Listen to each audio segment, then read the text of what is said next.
So, here we are. We're back in the airport, sort of where we began 6 days ago on this wild and wonderful little journey to the convention and this diary, if you will, of our convention. It was really an extraordinary 5 days. And what we wanted to try to do was just give you a very subjective, personal, almost random view of what was happening at the convention and the South Carolina delegation. It was a lot of fun. There was a lot of parties. We had fun.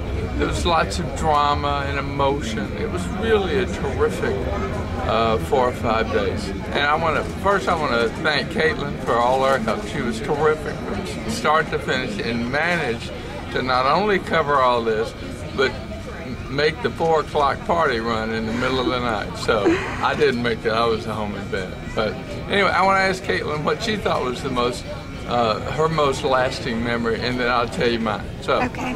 Here you go.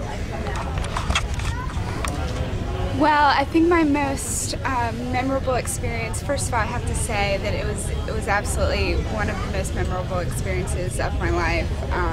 I always kind of thought of politics as, you know, a spectator sport and was never really moved by any politician, but seeing so many people that I have such strong admiration and respect for, you know, endorsing Barack Obama, it was just so incredible.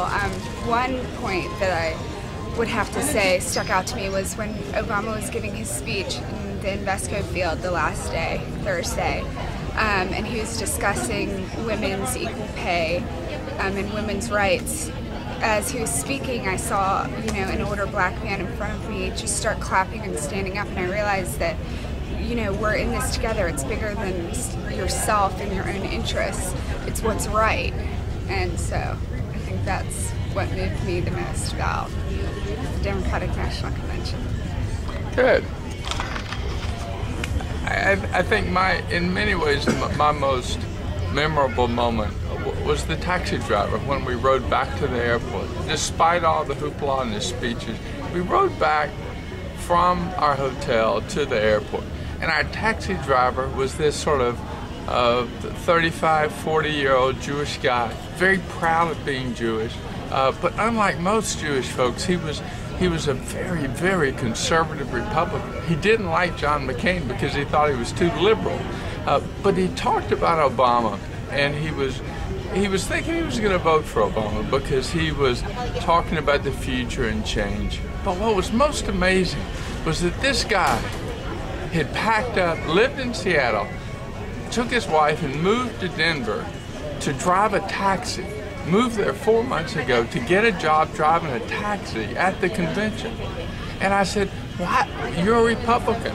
Why would you come to Denver to drive a taxi?" He said, "This is history. And I wanted to be a part of it, even in my own little way." And I think that's what this was all about. This was about history. I've been to 8 Democratic conventions, and they're all fun. But this one was about history. It will never be the same, the Democratic Party or our country, because what happened there today. So, thank you for joining us on our little trip. What we've tried to do is give you a few random notes on this first rough draft of history. Thanks.